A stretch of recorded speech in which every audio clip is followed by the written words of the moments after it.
Good morning. This is the Eager Beaver Show. You are listening to a True North Eager Beaver Media Podcast.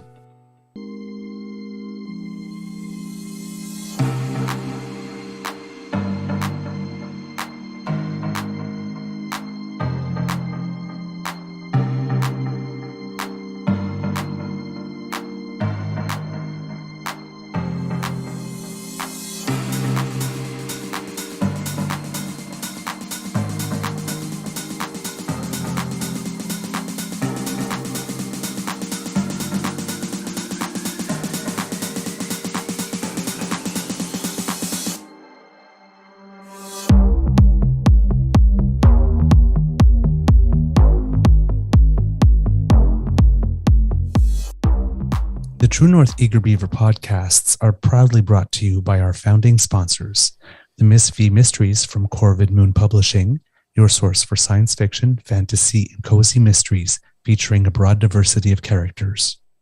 CanadianTarot.com, your uniquely Canadian online eclectic tarot community and forum, and The Pepper Master, hot pepper sauces made from fresh farm ingredients to thrill your taste buds and expand your mind.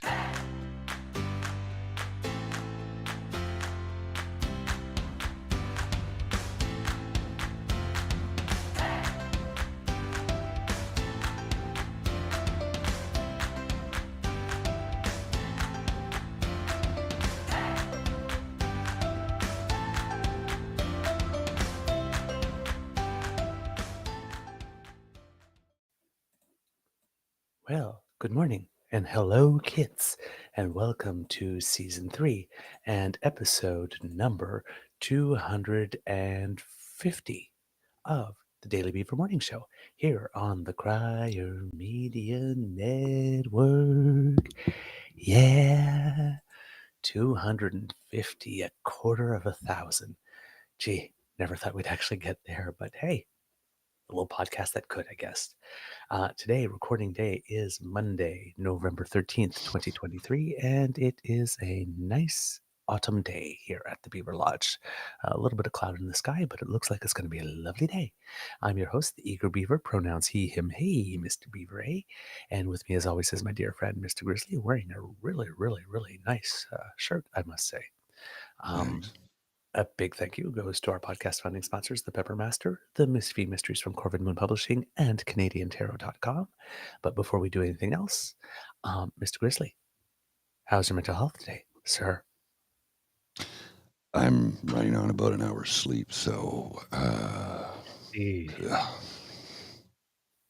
I could not sleep last night. I have no idea. Like, I fell asleep, went to bed at my normal time, fell asleep, woke up an hour later, and I've been up ever since. So yeah. Oh yeah, it's the struggle is real. I'm not I know feeling the feeling. good. I empathize totally. Yeah, it's Really hell. Yeah, A very tough day. Yep. Good morning to you, Kit Hugh, Kit Dan, Kit Tabby G, Kit Saucy, Kit the Daily Beaver, Kit Tabby G, Kit Miss Sadeka, Kit Mohan. Thank you so much for joining us this morning. And of course, Kit Elaine. And Kit Kendra, good morning, popping in just in time to get seen by the magic mirror here at Romper Lodge.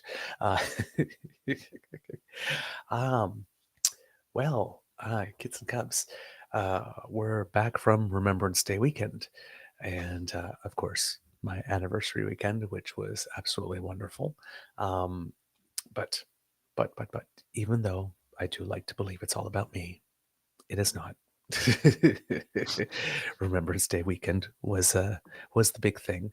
Although some people did seem to think it was supposed to be all about them, but we'll get back to that very soon. Yeah.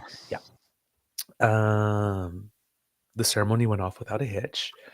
As always, things were solemn. It was a beautiful ceremony. There was nothing particularly special about it this year. Sometimes there's a special thing being observed, or we have a special guest. For example, when the Queen would come or something, or someone from the royal family. But there was none of that. So it was just your usual, typical ceremony, which, as always, is well attended by people of all faiths, of people of no faiths, of people of every color, of people of every size, people of every age. Um, it's a unifying moment where we show gratitude. It seems that not everybody can get on the same page. I'm really it's beyond disappointing. Mhm. Let's start with the first one that I have for you here. There was a conservative MP on November 1st who decided he was going to get a little mad and send something out. Now, I believe on the show a few days ago, somebody asked, like, what is the male version of Karen? Is it Keith or is it Kevin? May I suggest Kyle? Yeah. Mr. Grizzly, do you happen to have the video? Just give me a second here. Load it up. I saw This this is and a what a Conservative Party of Canada MP. Sorry, I my mistake. Applesauce Party of Canada MP Kyle Seaback doing his best Karen. He's the member of Parliament for Dufferin-Caledon.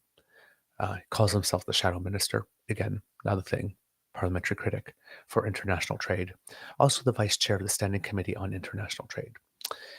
He seemed to have had a problem with something. He seemed to have gotten the impression that somehow on Remembrance Day, there's a certain activity that cannot be allowed. Let's see what he had to say.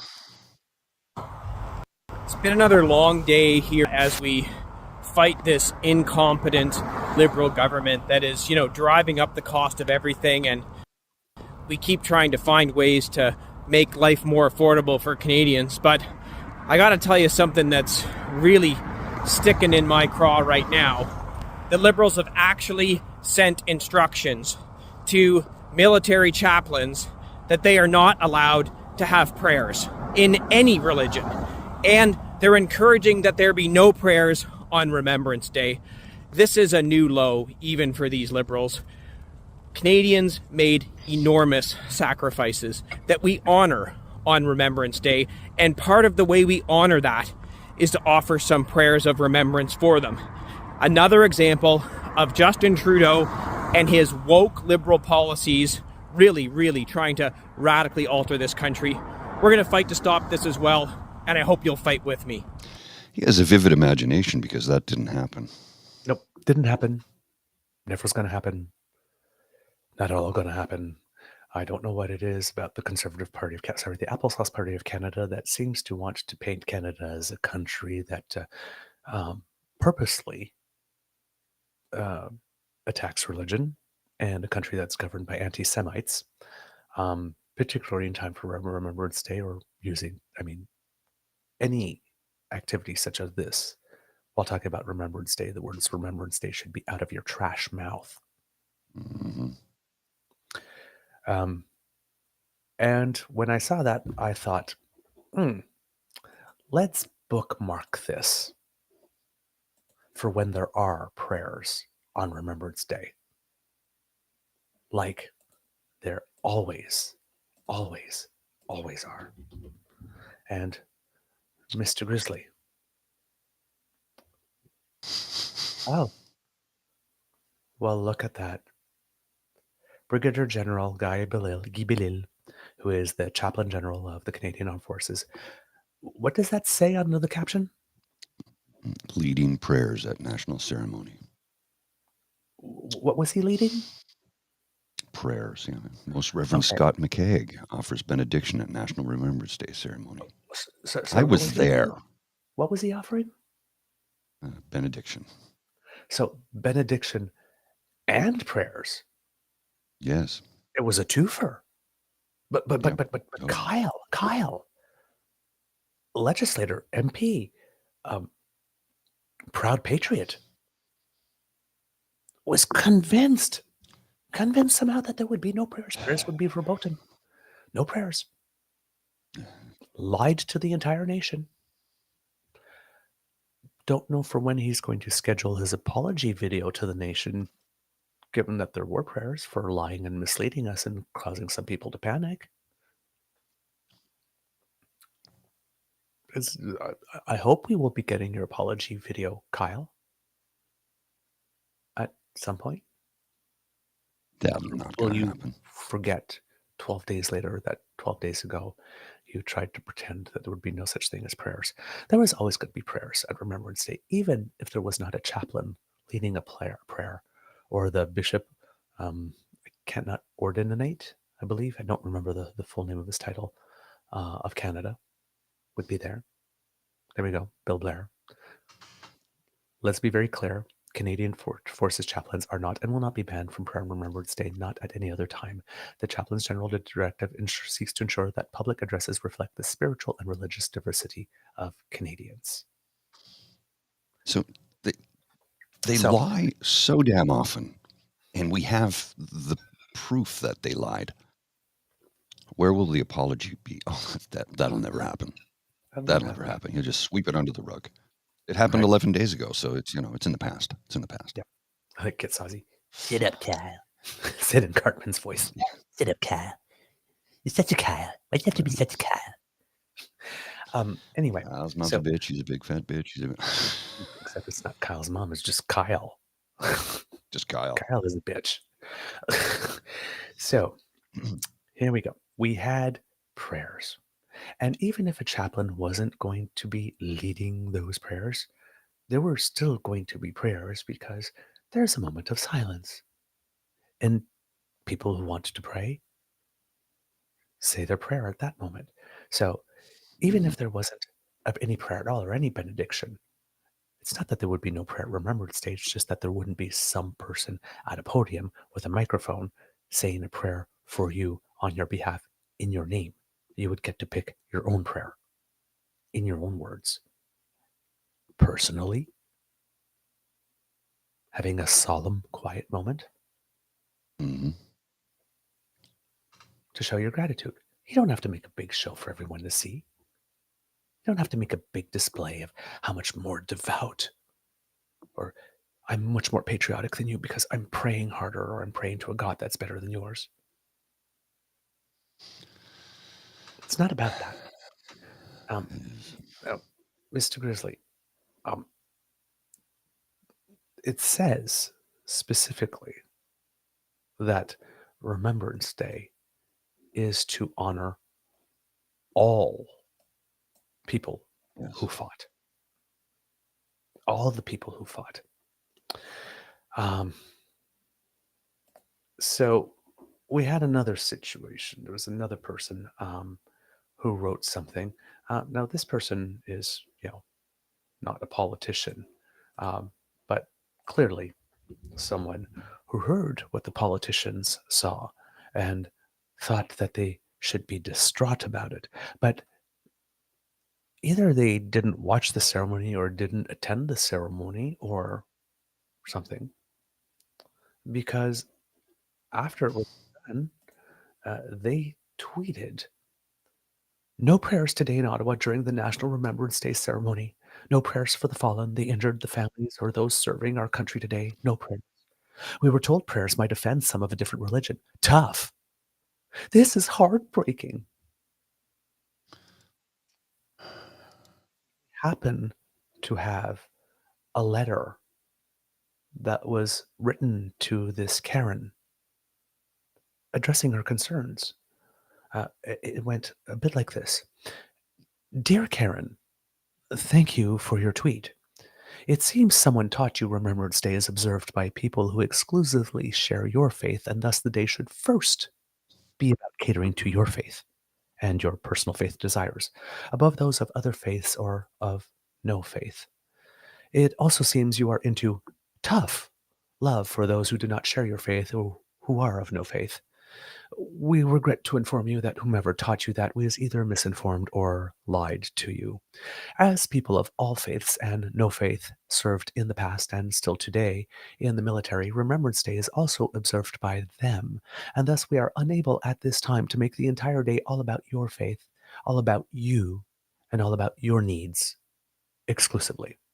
We understand that this may be news that is tough for you to learn, especially in your current state of heartbreak that we did not even think of, even for 1 second, to change the purpose of the occasion to focus on your needs and desires.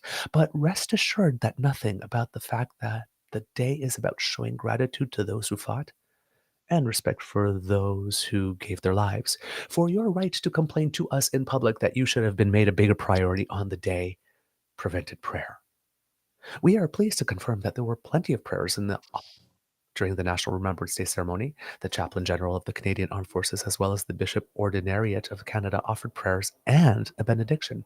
And that is in addition to all the individual prayer that took place during the ceremony, none of which was forbidden, because that's one of the things for which those being remembered and honored on the day fought for and even died. We hope that the National Remembrance Day ceremony is intended we hope that the National Remembrance Day ceremony is intended to honor all who have served, and thus is organized for all who wish to show gratitude rather than attitude to all who have served, will not ruin your year. We expect your letter again next year. The management.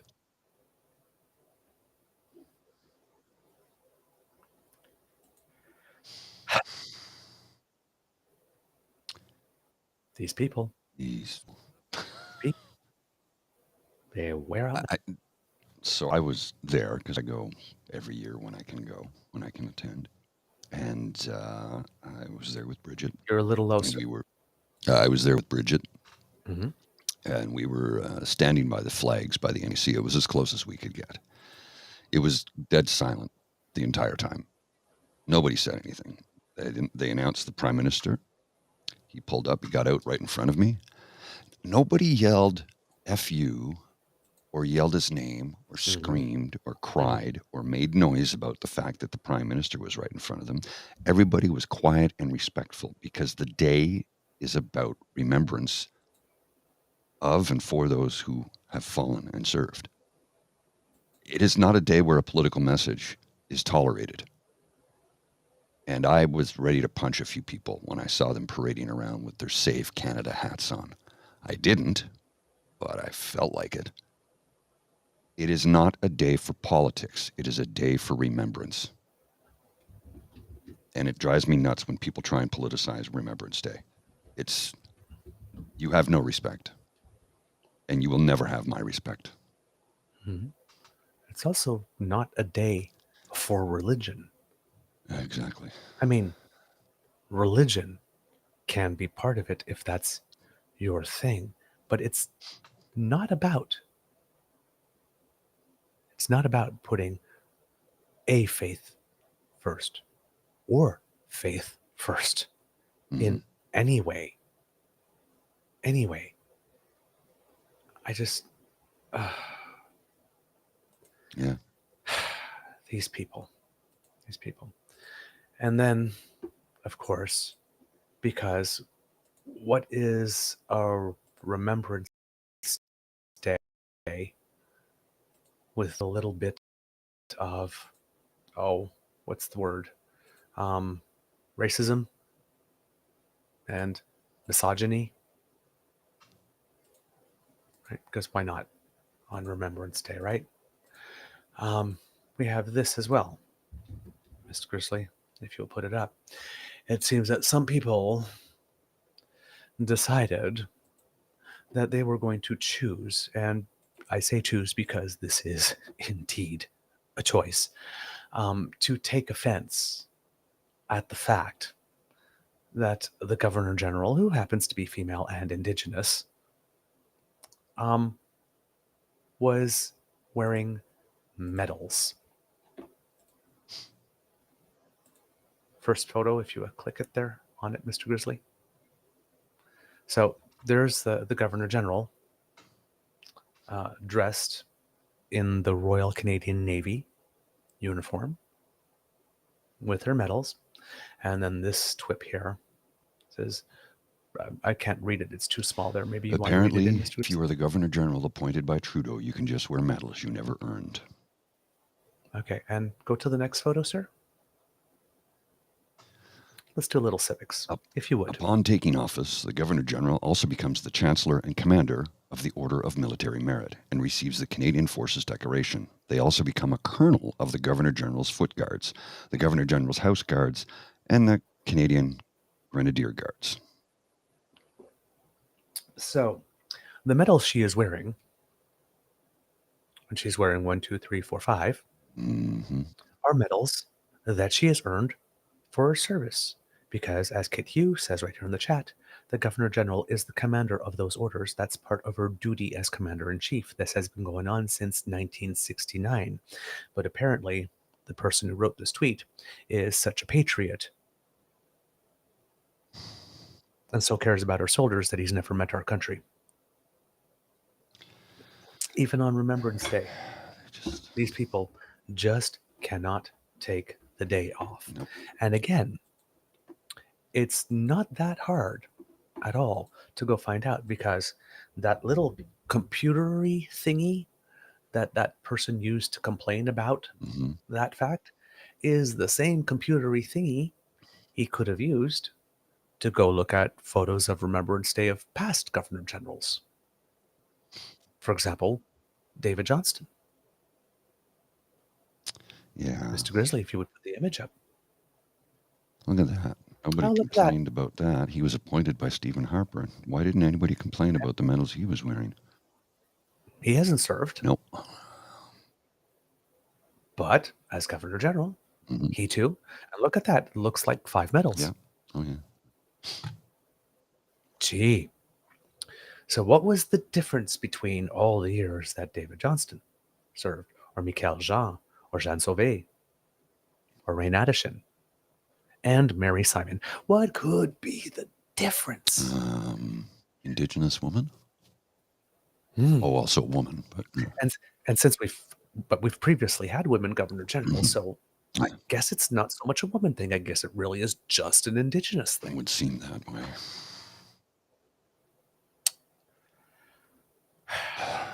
These fucking people. So many people making a day that is not about them, about them.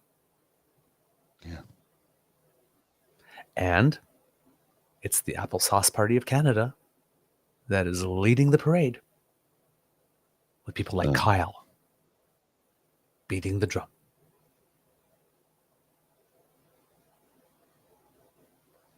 Just pathetic. Wearing out my weave, people. You're wearing out my weave. That information is right there. Yeah, I got all you have to do is a couple of clicks. This thing called Google. You ever heard of it? This thing called Google? Yes. And Kit Cassie, the Silver Cross mother from Manitoba, made us proud. Indeed, she did. She is the mother of the first Canadian to have died in duty in Bosnia. When's the last time you heard us speak of Bosnia? Been a long time. We were there. Yeah. My brother was there. I had friends who served there. My brother served in Bosnia. I'm just...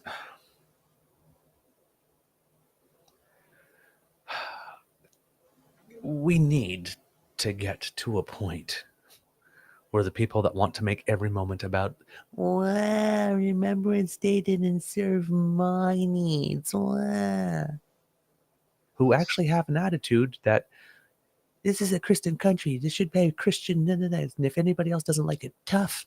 It's not a Christian. And I didn't get what I want, well, tough. It's not a Christian tough country. You actually, your attitude is that the ceremony should have been exclusively or primarily, or your religion should have been held supreme over those of everybody else who served and everybody else who was in attendance. And if they didn't like it, tough, which completely dovetails in with the spirit of the day, doesn't it?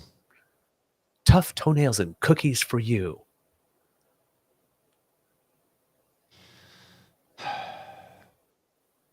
But not willing to take a little toughness for themselves, though. Well, no, of course not. There wasn't somebody from my religion saying in a prayer that I recognize that honored my God, so the whole ceremony is shit. Take a day off. You know what? Maybe even skip Remembrance Day altogether this year, because clearly you're not in the right headspace and nobody wants to deal with what you're bringing to the table.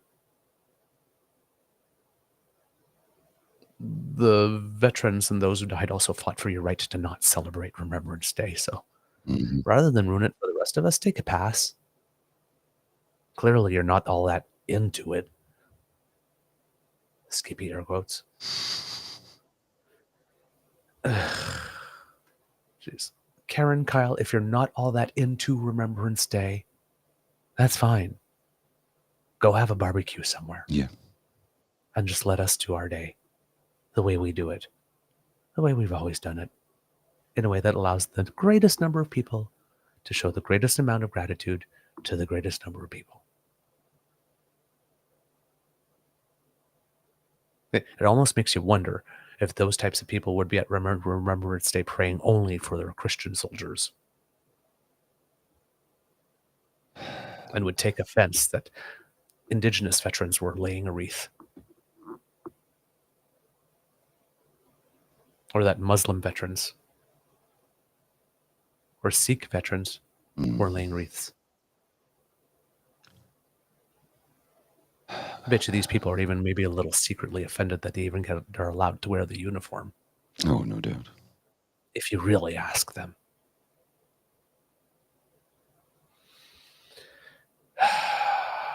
Yep, Kitsasi, none of these people gave a flying fuck before this. What's changed? Oh, I know, there are more people of color and more women involved in decision making, and Justin Trudeau helped put them there. Ridiculous.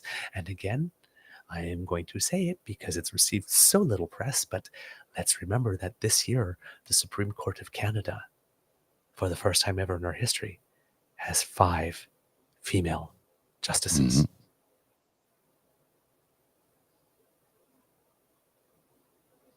Just saying. All right.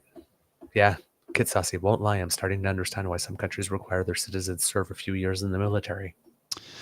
Yeah. Yep. Completely reasonable. Yep. And Kit Cassie, yeah, exactly. She brought, the Silver Cross Mother brought a reminder of the service of peacekeepers. Indeed. And yes, as Kit Hugh says, the honor of being the Silver Cross Mother is one no one wants. No, definitely not. I mean, they take it with respect and honor and grace and poise. But nobody wants it, because if you get it, that means you've lost someone to whom, someone you raised.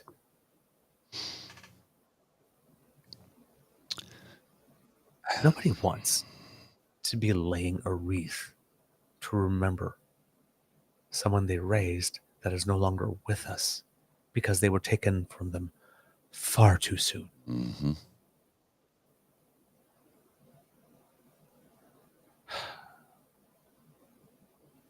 The level of narcissism required to be making this day of all days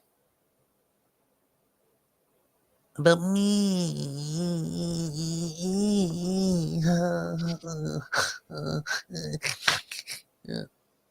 Really? Yeah. I want to smack people. I don't, but I want to. You know that movie The Purge, where they say like one day all crime is legal? I don't want that far, but maybe we could have like one day, like where for like 30 seconds you're still allowed to like smack someone. One person. Just 30 seconds of I might choose Kyle this year if that was allowed. There's still a full month and some to left go in the year, so there might be a candidate that comes up with a last minute pitch, make a really good case for it. But right now, Kyle, just step right up and actually, you know what? Actually, just put your face right by my hand and just do this. Because it's really not worth my effort to expend the energy to actually move my hand. So if you could just like move your face back and forth against my outstretched hand so that you can slap yourself with it. Yeah, because that's all you get. Oh, God. That twitching in my eye again. Yeah, no, I hear you. Ugh. Anyway,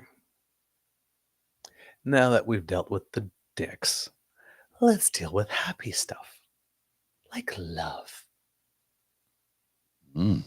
Maybe Beaver Sweetie and I had wonderful anniversary celebrations. There were flowers, there was dessert, there was sparkling wine, there was dancing to the sounds of a big band at a masquerade ball. Cool. It was lovely, lovely, lovely. Posted a little tweet about it.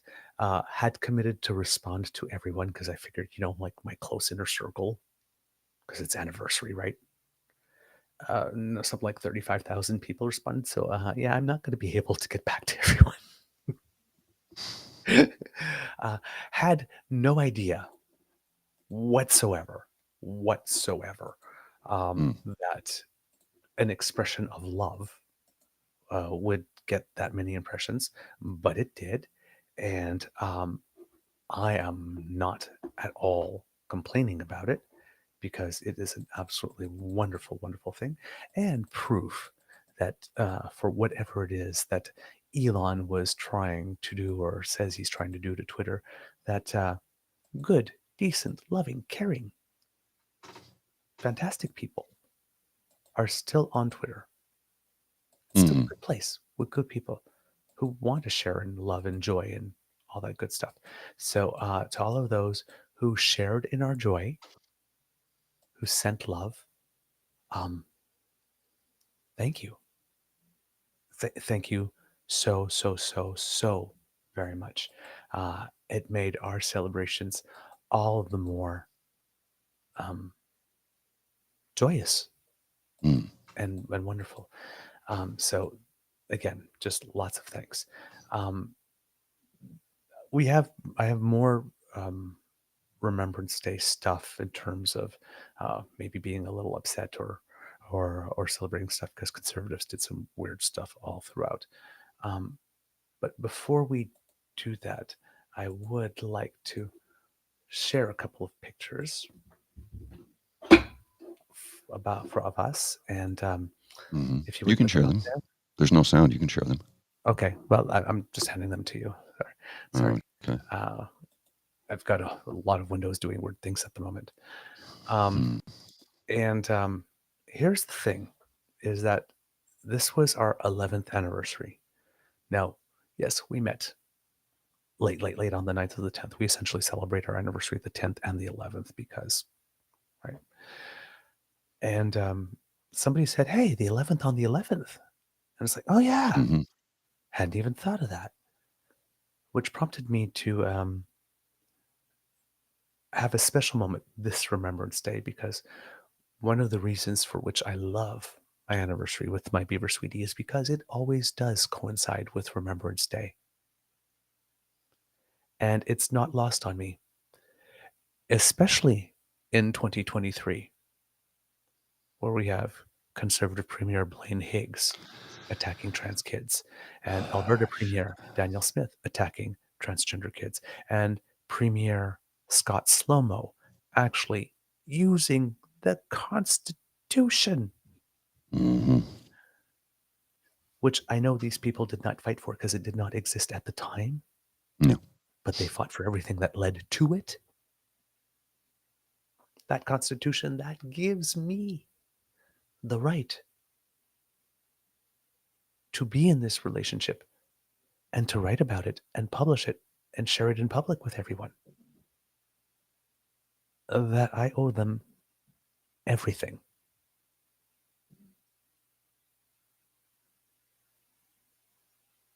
I owe our veterans, past, present, and those who serve right now, everything for my right and my joy to live the relationship I have with my Beaver Sweetie and to write about it and share it with you and have you share in our joy. So, to the servicemen and women of Canada, past, present, and future. Thank you. Thank you. And I know that there are some of you watching. Thank you. Because all the love that's in these photos, all the people that said these photos bring them joy, that, oh, we're such a cute couple, that liked what I had to write about my sweetie. Mm-hmm. All of that. You all had a part in it. Well, and because you thanked the veterans, here's a reminder of what the Conservative government thinks of them. Yeah. When it comes to this government following with meaningful support for our veterans, it's been an entirely different matter. The Conservatives have gone so far as to argue in court that the federal government has no moral obligation to veterans. They have altered pensions in ways that harm veterans, and they've cut disability payments. The Defense Department was for years dragging its feet in hiring a full complement of psychiatrists, psychologists, and other staff needed to provide support and critical care to injured veterans. A spate of soldier suicides last year highlighted the extent to which Canada is failing injured vets, particularly those with PTSD. March 16th, 2014, in the Globe and Mail. Remember when I said these people hate Canadians? Yep, I remember. They hate Canadians. And they don't want to pay us. They don't want to pay those who sacrificed everything. You remember it was the Conservatives that started shuttering Veterans Affairs offices. And it was, as a matter of fact, it was Aaron O'Toole who did it. A former RCAF soldier, a veteran. Mm-hmm. It's like despicable. Yep. And that was part of the other things that were being said on the day that just sort of, the part about Remembrance Day that gets me a lot is not only these people that are saying, hey, what about my religion? Was there not enough religion? Mm. It's the other people who, how can I say it? Spend their entire time as representatives, elected representatives who are supposed to speak in our name and represent their constituents. And forget that message 364 days of year. Mm-hmm. But then on Remembrance Day, they wrap themselves in the flag and in our veterans and in our military and in their service. And try to, I won't go so far as saying stolen valor, Mm-hmm. but the opposite of guilt by association is almost valor by association. So one of the people who did this is our good friend, Dr. Looney Leslin Lewis, who put out a tweet. This morning I joined the ceremony in Port Dover in remembrance and honor of the Canadian heroes who have put their lives on the line, some paying the ultimate price for the freedom and safety of all. We will remember them. Do we remember who it is you remembered first, however?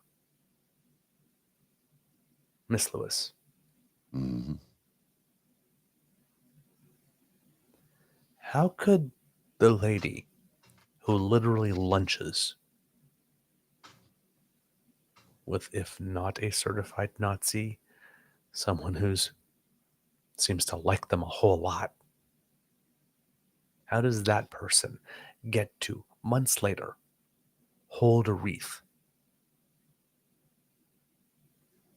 and say she cares about veterans and not have anybody call her out officially?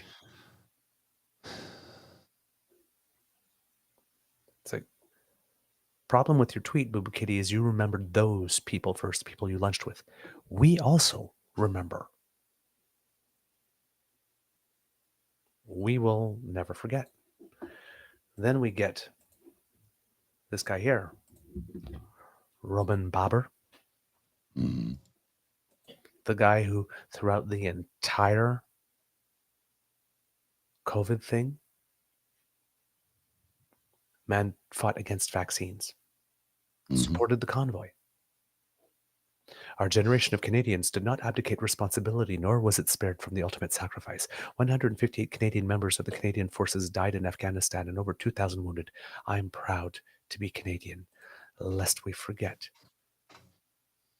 The I'm proud to be Canadian part, you would never know it if you followed his Twitter feed. No. Ever. Ever. Then we have, of course,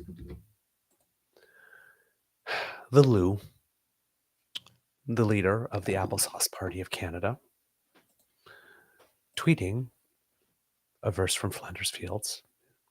We are the dead. Short days ago we lived, felt dawn, saw sunset glow. Loved and were loved, and now we lie in Flanders Fields. Lest we forget those who paid the ultimate price to protect our freedoms. Lest we forget you betrayed an entire nation by providing aid and comfort to domestic terrorists who took about 100,000 Canadians hostage for about 4 weeks, occupied a city, tried to choke our borders, plotted to kill law enforcement in coups, and wanted to overthrow the government. Mm-hmm.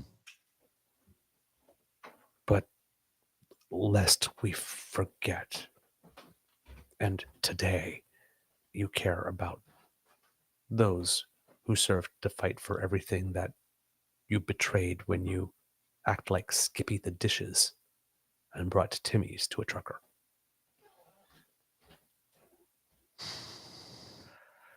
There are so many people who should have sat this one out this year.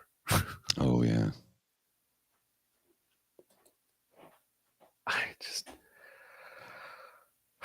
This has got to be the stupidest thing they could possibly do. They want to remove vaccination requirements from the military, putting the lives of these people they claim to respect at risk when they go overseas. Do you know how many vaccinations a soldier gets before they're deployed? They get them all. And these idiots want to remove that? These are not serious people. These are not serious people.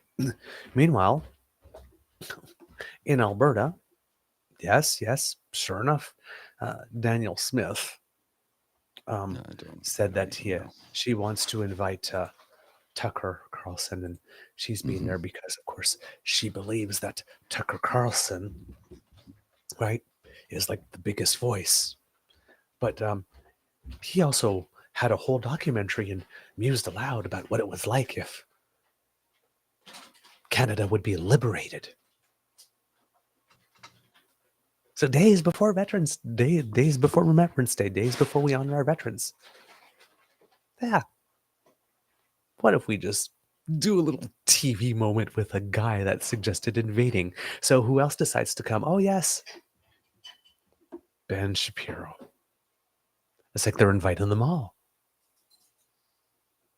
They're inviting them all. Fight the woke machine that is destroying families and targeting our children. What the Dear friend of freedom, Justice Center President John Capre, I believe he was recently found guilty in court for that thing he did where he tried to have a judge tailed. Or not tried, he actually did have a judge in a case that he was a lawyer on, tailed, so that they can find that judge disrespecting COVID restrictions, and then they could use that to embarrass the judge to get that guy. We'll introduce Ben Shapiro at the Ben Shapiro Live in Calgary event on Thursday, November 16th. It's like, why is he coming? Well, he isn't coming to be helpful, that's for sure. And all those people in conservative land that think, oh my God, we got Ben. Dude's simply diversifying his portfolio. Canada is just another revenue stream for this guy. It's just businessman. And you know that Davielle Parker Smith, because, I mean, Danielle and David have now merged, right? Yeah. So we've got Yes. Daviel. Parker Smith, the new Premier of Alberta, is not going to make Ben Shapiro clean up the mess he leaves before right? Because it's Alberta. We don't ask Republicans to clean up their messes, as evidenced by the oil wells. So yes, they're inviting Ben. I'm just... And then, I believe it was about 2 days before Remembrance Day, there was a vote in Parliament about something, and it seems that the Conservative Party of Canada is taking a position against funding for Ukraine. Mm. These are all just bad people. Just bad people. I mean, we know what's going on in Ukraine right now, right? And we know who the good guy and the bad guy is. Yeah, we got this one has video, Mr. Grizzly. It's Mark Garrettson again, speaking in the House of Commons. And yeah, well, I'll let you play it, Mr. Grizzly. It'll be interesting. Here we go. Mr. Speaker, last June, the Conservative member from New Brunswick Southwest attended a meeting in England held by the International Democracy Union and paid for by the Danube Institute, a right-wing Hungarian think tank that just last month published a paper quoting, "The stakes of the Russia-Ukraine war are not Ukraine's sovereignty, but the victory of NATO, the expansion of the U.S. deep state, and wokeism." Coincidentally, for weeks, Conservative MPs have been blocking the modernized trade agreement with Ukraine. Can the minister explain why this agreement is so important for Ukraine?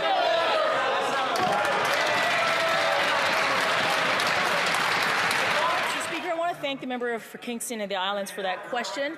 This is a high standard trade agreement that's good for Canadian and Ukrainian businesses. It's also a strong endorsement of Ukraine's territorial and economic sovereignty as they fight for democracy.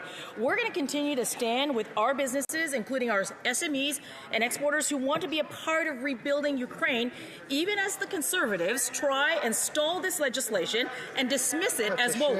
Conservatives are standing in the very way of progress for Ukraine, and frankly, they should be ashamed. Now, normally, on the show, I've been very tough on Mary Ng. This is the first time I've heard her deliver a statement effectively. Yes. So, we have a trade agreement with Ukraine, who is a country that has been evaded because some guy just decided, hey, I'm allowed to march in your country and rearrange the borders. Gee, wasn't World War II something about that? Yeah.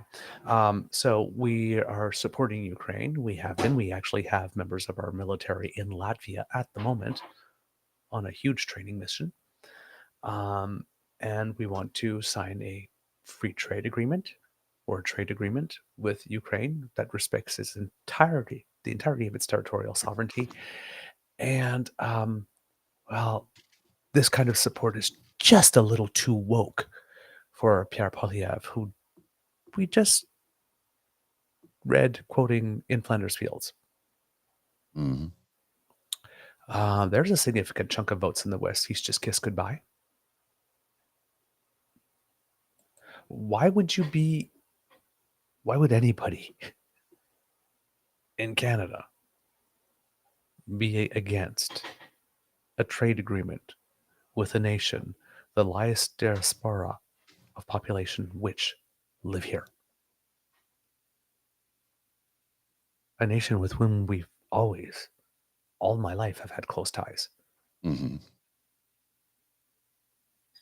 Why now? Why is it a problem now? Why are there members of the Conservative Party of Canada now, at this time in our history, suddenly wanting to drag their heels on us showing support for Ukraine. Wonder what could be at the source of that. I just can't quite put my finger on it.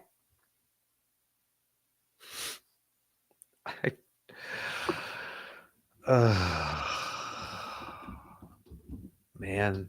Yeah.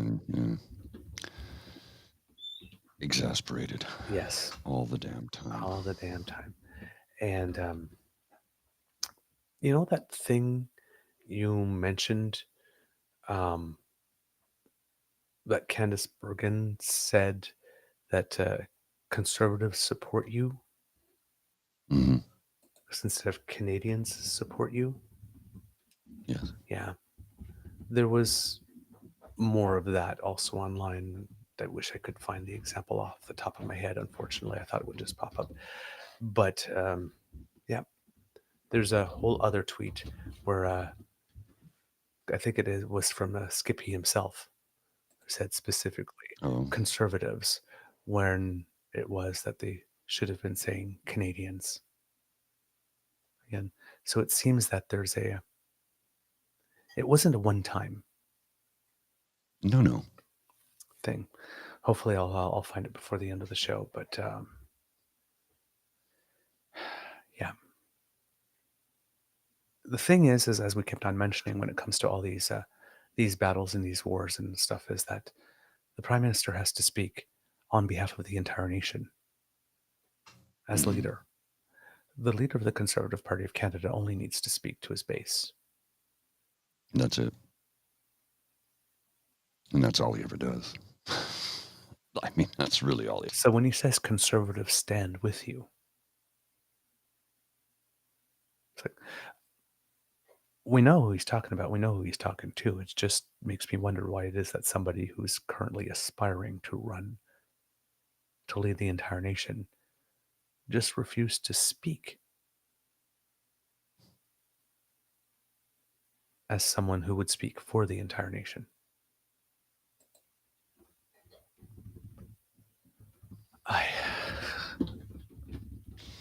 Yeah, I know. It's exasperating is what it is. I mean,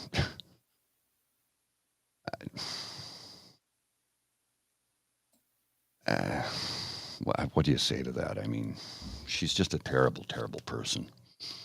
She's not very bright either, which is the disturbing part. You have so many people in that party that really aren't very smart, and they're trying to govern. Like, can we stop electing stupid people, please? Good man. Just, it's it's so exhausting. There it is. Found it. November 4th. Yep. Pierre Poilievre on November 4th. Let's put it up for all the kids to see.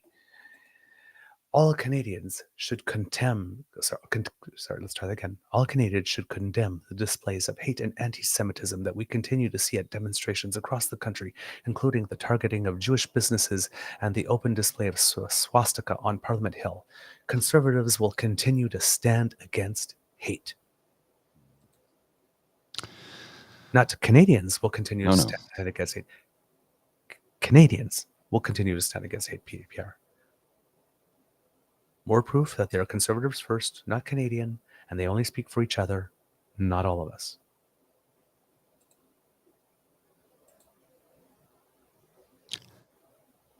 And again, conservatives stand against hate. Girl. They foment it constantly, daily. Again, it's just a joke. Have you woken up and smelled your armpits yet? Oh boy. All right. Well, in happier news, in way happier news, Canada's national women's basketball team won a small tournament which allows them to enter the Olympic qualification tournament. So They will be playing in February for a spot. Team Canada women are the 5th ranked team in the world.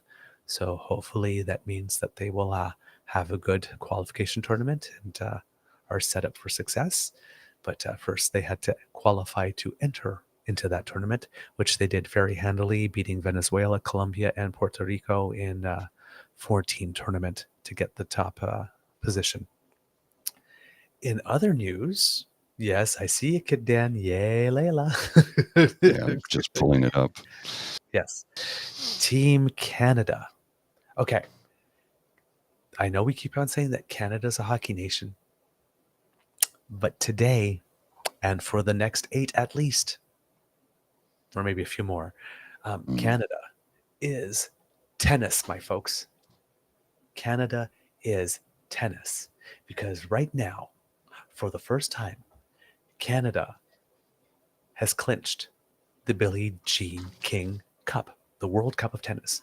And last year, around this time, the men's team captured the Davis Cup, which is the men's World Cup of Tennis. So right now, Canada has the strongest men's and women's tennis teams on the entire planet. Go figure. Did you ever think you'd make that statement? No. No. I have been watching tennis since the days of Carling Bassett. Mm-hmm. Darlene Carlin. Yes, 84. I was like 10, 11, 9, 10, 11, around that time. I've been through Carling Bassett. I've been through Helen Kelesi, Yana Yedley, the two Glens, McConnell, Michibata, Andrew Schneider, Daniel Nestor, forever, Sebastien Leroux, all the people. And it's been a very dry 4 decades. Oh, yes. For Canadian tennis fans.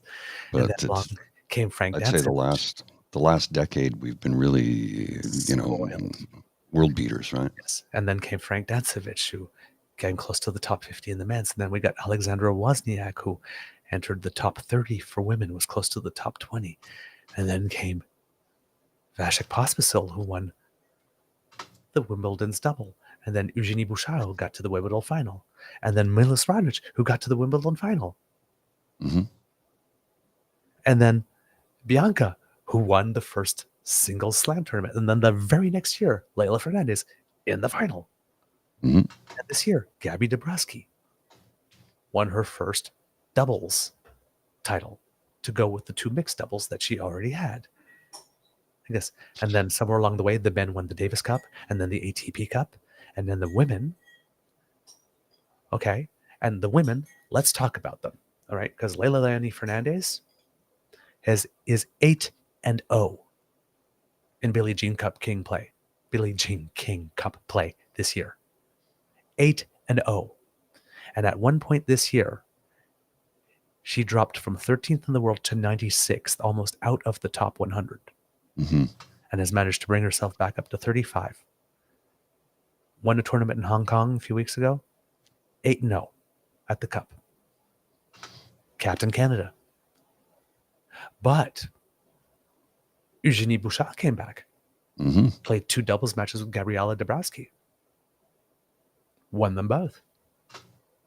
Then there's this young lady that we've been talking about a lot on this show, Marina Stakusic. Ranked 258th in the world. Yes. Missed the whole first half of the old. season with an injury. Started playing again in August. We talked about her at I keep on wanting to call it. Yeah, it is the National Bank Open now, isn't it? It's no longer the National Bank Open. Played a qualifications match and was right there, was about to beat someone really big and sort of in the last set. And then played a doubles match. And again, so close. She was just knocking on the door. Well, since then, she's won 3 ITF titles. She's the hottest thing right now. So she got the call. 258th in the world. Her first match was against the number 65th player in the world. Wow. Defeated her. Straight sets. Biggest match of her life. The very next day, she had to face the number 63 in the world. Oops, she did it again. Defeated her. Then, the following day, she had to play the number 10 in the world. That was a bit too much to ask. But the very next day, in the final, playing number 43 in the world, and made a meal out of her. 7'5", I think 6'2". That girl has arrived. Remember this name, Marina Stekusic. Stekusic. She's 258th in the world. She will not be 258th for long, and I would be surprised if she's not going to get a whole bunch of invitations and wild cards and whatnot to a whole bunch of tournaments. Oh, yeah. Because she's a star now. The entire world knows her name. Team Canada defeated Spain, defeated Poland, defeated the number one team, Czechia.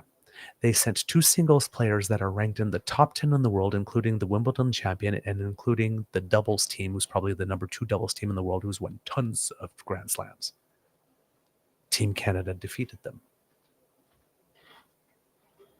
And then they made a snack of Italy in the final.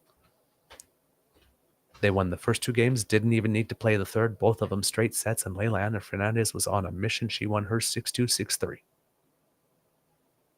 6-3. She took out the number 30 in the world. 6-2, 6-3. Just destroyed her. Straight sets.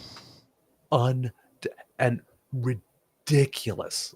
Like, incredible quality tennis. If you had watched it, yes, exactly. Kit Linda. The match with Czechia was some of the best tennis you'd ever hope to see. So, kids, we have a lot to celebrate. And we have a lot to be grateful for. There's love in the air at the Beaver Lodge. The Beaver Lodge is GHG free because we have a heat pump. Thanks, Trudeau. All those wonderful savings. We had a beautiful Remembrance Day ceremony, despite the fact that so many people wanted us to do anything but actually remember. And our women's basketball team is going to the Olympic qualifying tournament, and we are the most powerful tennis nation on earth. Not bad for a weekend's work. Again, not a statement I ever thought I would hear. Like, Canada's running the tennis world. What? No. We really are. We really are. Everybody's wondering, what the heck have you put in the water over there? And all this turnaround was done in about 15 years. About 15 years ago, this guy named Michael Tevlin turned around and says, we need some national training centers and all that kind of stuff. Because we didn't have any clay courts at the national tennis centers until a few years ago. This is true. The clay season is huge. It's just, and now, come on, Davis Cup one year, Billie Jean King Cup next year. Can you imagine the number of kids who are picking up rackets right now? Oh, yes, of course. Oh, our tennis, I'm following like all the way to like as junior as possible, right? Like Canadian players that are ranked 1,478th in the world right now. Following, there are names just adding every single week, new names coming in, playing in these tournaments. There's so many there's so much up and coming talent. It is frightening. And people that like Stekusic, who like start the year at 700th or 800 and then just shoot up 600 spots in a year. This young lady beated someone ranked 213 spots higher than her in the world in straight sets, one of them 6-2.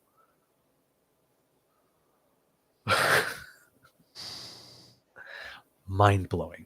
Mr. Grizzly, I've been doing a lot of talking. Do you have anything for us today? Honestly, no. My brain is cream cheese right now. I'm just so tired. I need to take a nap. I don't know how I'm going to get through the day. I'm just a zombie. Like, oh, please don't ask me to do anything. Okay. I will keep talking then. Another. I am going to have to go soon, though. Sorry, I'm fading fast, like No really worries. fast. No worries. No worries. No worries. Um, pardon me. I have to cough. If you could talk for a second. That's fine. That's what we have mute buttons for, so that we don't have to hear that. I'm just looking at some of the headlines that are coming across my feed right now, and what the heck? Oh my goodness gracious! I'm not going to show you that. That's just absurd. But there's literally a whole bunch of people banging on Harper about how he praised the idea of a carbon tax back in 2014, and now and Skippy even supported it back then, but now they're dead set against it because it wasn't their idea. Is that what it is? Their idea wasn't implemented, so now it's a bad idea. I get that you're the opposition government, but you don't have to oppose every single thing. That's ludicrous. And yet, that's what they do. They oppose everything all the time. Now, did you happen to catch this? Richmond Hill deputy mayor apologizes for cheering on Pierre Poilievre's homophobic and transphobic speech. Oh, yes, I did see that. Thank you for bringing it up. Please put it up. I'm just going to bring up the story here. It's from Press Progress. And just share the story. And I'll put this on the screen. Two LGBT plus community groups question why Poilievre's bigoted and discriminatory rhetoric keeps getting a pass. I'll put a link to it in the chat because there's a lot here. So I'll just read it for you folks at home. So you'll have, I'll parse through it. Whoops, I pressed the wrong button there. Let me just copy this for you. Copy, and I will paste this. I think I got the right link in here. Maybe I do, maybe I don't. Just let me know. Oh no, I screwed it up. Yeah. It's okay. I'll try it again. Anyway, a municipal politician who cheered on Pierre Poilievre as the Conservative leader delivered a homophobic and transphobic speech is publicly apologizing for his role in the incident involving backlash from local 2S LGBTQIA plus community leaders. But 2S LGBTQIA plus groups say the apology doesn't go far enough, and they question why Poilievre's bigoted and discriminatory rhetoric keeps getting a pass. Goodwin Chan, a councillor and deputy mayor of Richmond Hill, Ontario, appeared on stage with the Conservative leader during a meet and greet event last week. During a speech at the event, Poilievre accused Prime Minister Justin Trudeau of personally imposing radical gender ideology on children. Video from the event shows Chan standing on stage next to Poilievre through his entire speech, nodding along and applauding at various moments, including in response to Poilievre's radical gender ideology comments. Poilievre's comments came under fire from 2S LGBTQIA plus leaders, and the Liberal Party of Canada released a video showing U.S. Republican figures, including Ron DeSantis, Matt Gaetz, and Lauren Boebert, using the same language as Poilievre. In a statement to Press Progress, Chan apologized for his actions and acknowledged Poilievre's words at the meet and greet were harmful to 2S LGBTQIA plus communities. In a video clip that is circulating on social media, I am shown nodding and clapping when the leader of the official opposition spoke on a wide range of subjects, including the general statement on gender ideology and children. It was brought to my attention that my actions at the event may have been interpreted as discriminating against the LGBTQ2IA plus community. That's a lot of letters. I have a hard time with it. My reaction was based on reflecting on my own belief that minor children would need parental consent for undergoing surgical procedures for gender changes.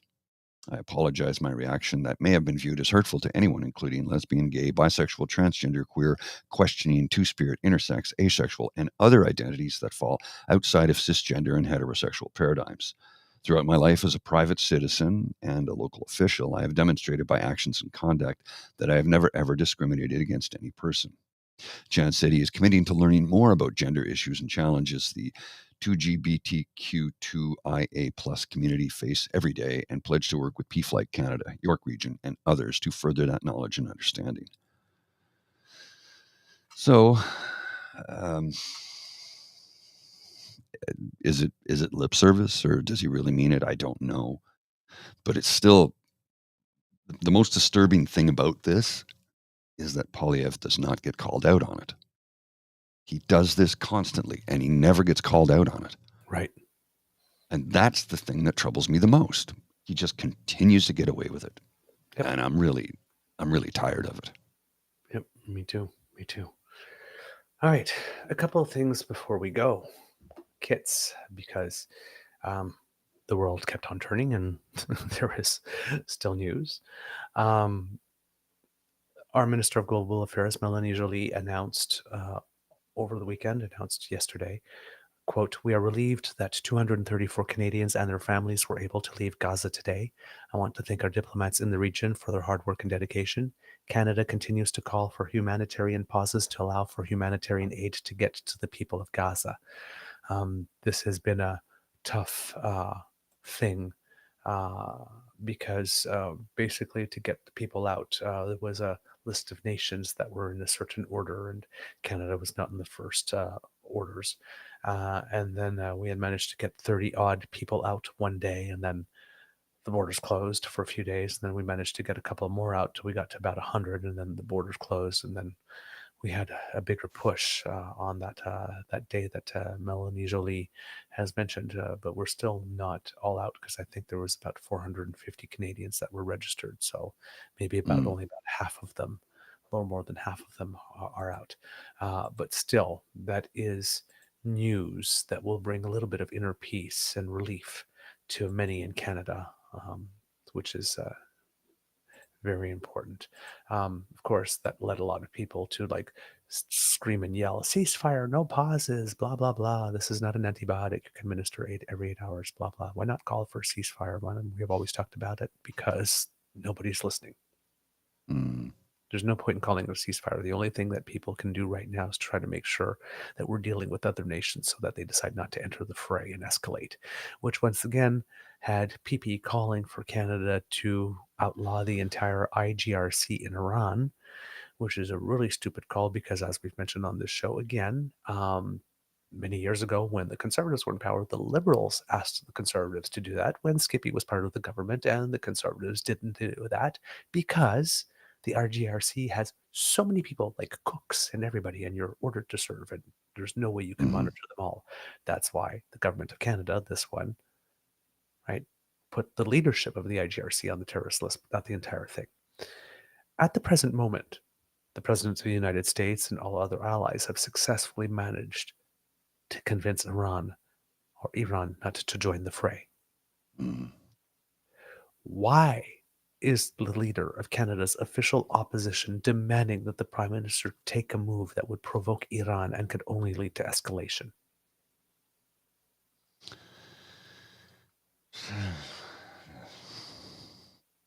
Why? He's not very smart. Why? Why does, again, the leader of the opposition want to help Russia? It wants to drag its heels on a free trade agreement with Ukraine because that will respect its full territorial sovereignty, but he won't do that. That would be standing up to Putin and Russia. And over here, he's actually trying to goad the Prime Minister into doing something that would bring in Iran, an ally of Russia, into this fight. The leader of the opposition, I think I'm starting to get an idea why it is that he does not want to go for that security check. It may not all have to do with his wife or his wife's family. Yeah. He's taking some very, very interesting positions, and there's a certain number of members of the Conservative Party of Canada who were all in on Ukraine a few months ago who now seem not to be. What changed? You know, that Big Daddy does Harper, beg that question. What did Big Daddy Harper have to say to Pierre the last time he took a little visit to see his pal Victor? Well, what Ria's got in the chat says Pierre Polyev is a Russian asset. He's behaving like one. I've heard that before. I don't know that it's true, but he sure does act like it. Well, and that is a good question too. How does a politician become a millionaire? He's walking, talking, and quacking like a duck. Hmm. That's all I will say. Boys. And also in Gaza, if one is to believe this, because everything has to be taken with a grain of salt, but Gaza health officials say that the Strip's second biggest hospital is now suspended operations for lack of fuel and electricity. Say that more than 11,000 people have been killed in Gaza since the war began, 2/3 of them women and children. That's according to NPR News is reporting that, but it's according to Gaza health officials. Yeah. The United Nations says that at least 20 of Gaza's 36 hospitals are no longer functioning, including the Al-Shifa Hospital. It's the largest facility in the territory and the site of intense battles between Hamas and the Israel military. The UN says that there are 3 nurses who have been killed in the fighting, and a health ministry spokesperson says 32 Palestinians were killed over the past 3 days. The government of Israel says that there are tunnels under the hospital. People who work at the hospital say that there are none.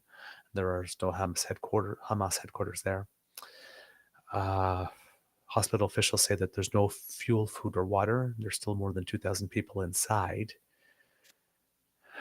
And it says that in terms of the gas to run the hospital, it says that the hospital needs 10,000 liters. Needs 1,000 liters of fuel for a 24-hour period. But that they're only getting 300 liters delivered. Right. Which means that they have to make choices, and which means that people are dying because they are not getting the help that they need. It's a bad situation. Yeah. In the United States, Congress still needs to pass their spending legislation before the end of the day on Friday, or else the federal government will partially shut down over the weekend, causing major turmoil all over the stock markets. And the new House Speaker, Mike Johnson, who is proving that he is having just about as much success as all the others who came before him, he debuted his new plan to break the short-term spending. And his new term plan is to break the short-term spending packages into 2 bills each, because they were basically trying to do funding each individual little thing as a short bill rather than the whole thing, and that wasn't going fast enough. So he's planning to put them into 2 bills that would fund different agencies. The Democratic senator for Connecticut, Chris Murphy, says that he's dubious. He says, quote, "It does worry me the House process requires you to come back and deal with half the budget on one day and half the budget on another date. That sounds to me a little bit like a recipe for failure, but I'm willing to listen to the case they're making. I would much rather do it instead. What I'd much rather do instead is just pass this continuing resolution that keeps the entire government open to the, right? Mm-hmm. Pass it all on one same day." For some reason, the Republicans were balking that the plan proposed by President Biden included money for Ukraine and to spend on the southern border in addition to Israel, and they only wanted to approve the money for Israel and possibly also the southern border, but maybe not because they wouldn't want to give him a win. Well, it seems that House Speaker Mike Johnson's 2 bills doesn't include any money for Ukraine or the southern border or Israel. So Republicans are swallowing themselves whole again, much like conservatives are here. And talking about things going bad for conservative leaders, in the UK, Prime Minister Rishi Sunak has had to make a couple of moves with his cabinet. He had to fire his Home Secretary, Suella Braverman, because she wrote an opinion piece criticizing pro-Palestinian protesters. And she also slammed British police as being biased. So she's being replaced by James Cleverly, who had been the Foreign Secretary. And because the conservative politician recycling program is alive and well, Prime Minister Rishi Sunak appointed former Prime Minister David Cameron, the one who thought that Brexit would never happen, so hey, let's take a gamble on it, to the Foreign Secretary post.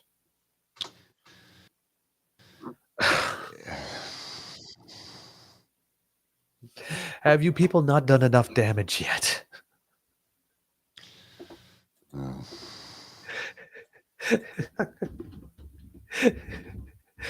Right. That's to go along with the fact that recently on October 19th, the IDU is excited to announce that Prime Minister Boris Johnson has joined our honorary advisory board.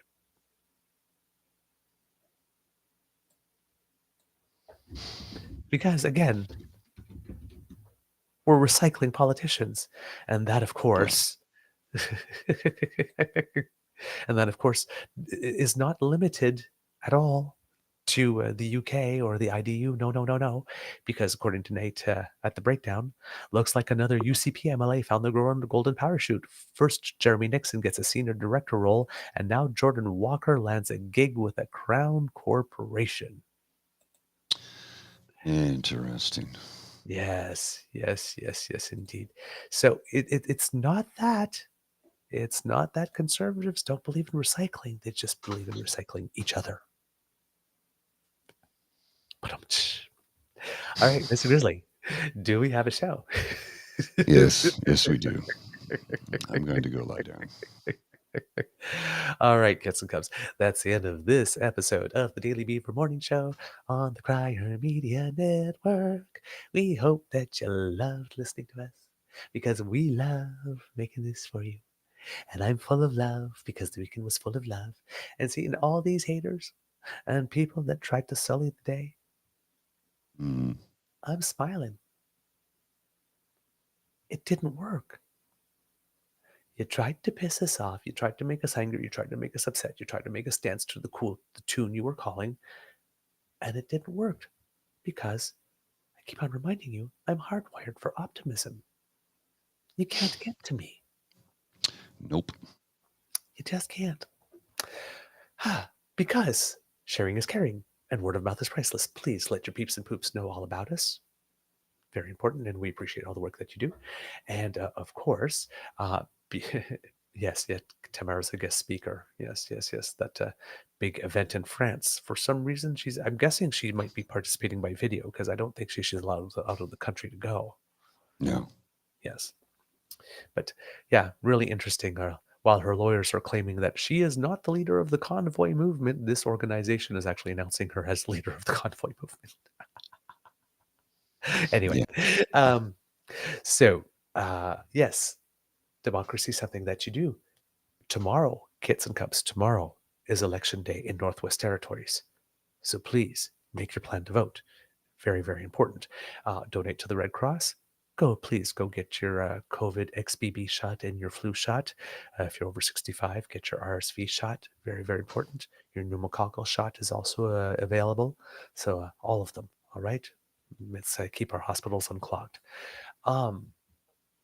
If you would like to support us by, for example, subscribing so that you don't miss an episode, well, our good friend the Ray Girl has you covered because she sponsored our pod page, and that's where you go to podpage.com/the True North Eager Beaver, lowercase letters, all in one word, and I'm sure a squiggly will appear soon under my face. And if you scan that with your QR code, that's where you can go to subscribe and make sure that you do not miss an episode. As soon as it's fresh off the bandwidth, it comes right to you. So thank you very much, the Ray Girl, for supporting us. And then if you would like to continue clicking and smashing stuff, well, then you need to make like Kit Elaine and head on over to our True North Eager Beaver. I'm having trouble saying the name of our show. True North Eager Beaver Media Incorporated YouTube page, where we are now, I think, just 40 or fewer, is it? From 500? No, I think we need about 67. Something like that. I'm not sure. Oh, yes. So you're right. 67. 67, sorry. Oh, the number went down. Interesting. Some people... No, it went up since Friday. Okay, I saw it at 4:39 at some point on the weekend. Oh. At 4:53. So I guess some people stopped in for a while and left. That's okay. It's a free country. It's not for everyone. Exactly. Our show's not for everyone. You're allowed not to like us. That's fine. But yes, go there. We have 3 buttons for you: like, share, subscribe. If you click on all of those, That helps us out a lot. And if someone scanned the QR code, yay, yay, yay. And if someone would like to encourage us to do more, well, then there's our coffee page, which is that QR code that's by Mr. Grizzly's head. If you scan that, that takes you to our page at at coffee, ko-fi.com/eagerbeaver, lowercase letters, all in one word. And that's where people have, like Kit Wishful Son has sent us a little something with a simple thanks. So thanks to you. And Thank you. Kit MK sent us a little note with a little something that said, "It's hypersensitive times we are in. We're all feeling it. A small thank you for continuing to trudge on." And I believe also that Kit MK sent us an additional message of courage or kindness. So we thank you. Not necessarily a tip associated with it, but a message of encouragement and love for us. Mm. So thank you. We appreciate that. Not everything has to come with a tip, right? Just No. messages of love is and support is absolutely fantastic. We love it very much. And Kit Tabby G, who wanted to send us a little treat for Halloween. So there we go. I told you I would get back to you on the coffee stuff, and I'm sorry that it took me a while, but to all those who helped, thank you so very much. We appreciate your donations and your support. It really does mean the world to us. I'm just trying to see if I forgot one. No, I think, but just in case I did, Kit Cassie also sent us something at the end of October as well. And sent us a donation in lieu of sending it to the Manitoba PC Party, who is asking for donations. Thank you so very much. That warms the cockles. All right, kids and cubs. From the Beaver Lodge, this is your Eager Beaver saying it can be a tough world out there, so please be kind to and gentle with yourself and get some sleep. Mr. Grizzly, some words of wisdom, please. Yeah, take your vitamins and rest up. I'm All right. so tired. I'm tired. I'm wiped out. Playing the game, ain't it the crying shame? I'm so tired. All right, Mr. Grizzly, roll the credits. A little Blazing Saddles.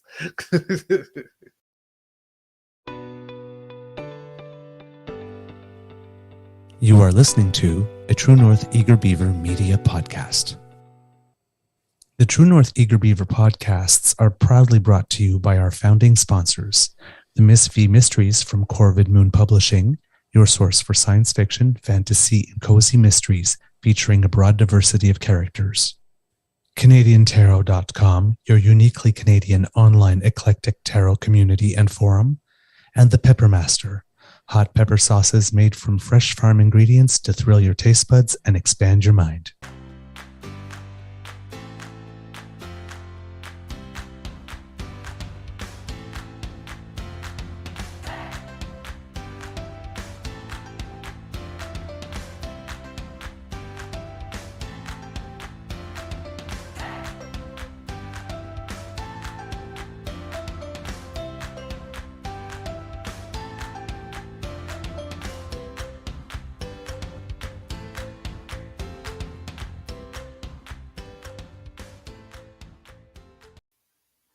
All right.